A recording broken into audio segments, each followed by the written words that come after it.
Have you noticed how a lot of ships have this strange protrusion at the forward end?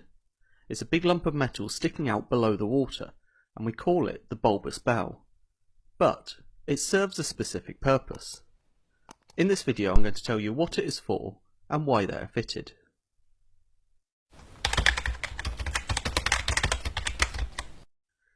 Looking at these different pictures, you can see the ships are all different sizes. And just like the ships, the bulbous bows are also all different sizes. They're all designed specifically for the ship in which they are fitted, and they're all designed to serve one main function. To understand a bulb, let's first consider this vessel which does not have a bulb fitted. As it moves through the water, a pressure wave builds up at the front of the ship. This increases the height of the water. The ship is pushing it ahead, but that water has to go somewhere. So what happens? It flows back down the side of the hull. It will keep flowing back down, forming this wave all the way along the side of the hull. Now the problem with this is it increases the drag of the vessel.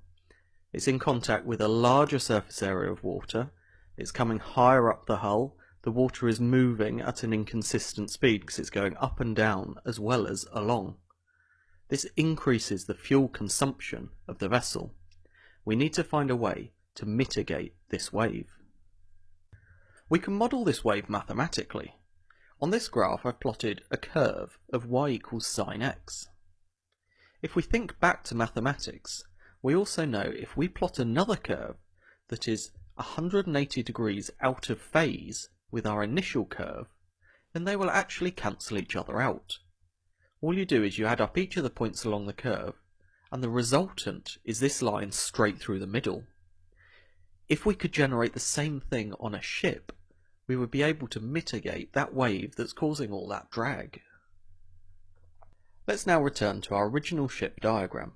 I've now taken it out of the water so you can see the shape of the hull underneath. If we zoom in on the bow area, because that's the area we're interested in, I can do a quick redesign and add a bulb and change the underwater shape. This is going to affect the way the water moves around the hull. If we think back to the original waveform, I can overlay it here in blue. This is the effect that the hull itself has on the water flowing round it. But we've now got this additional bulb at the front. So what I can do is I can overlay the waves generated by that bulb alone, and I'm going to put them here in red. Now you'll notice that these two waves are out of phase with each other.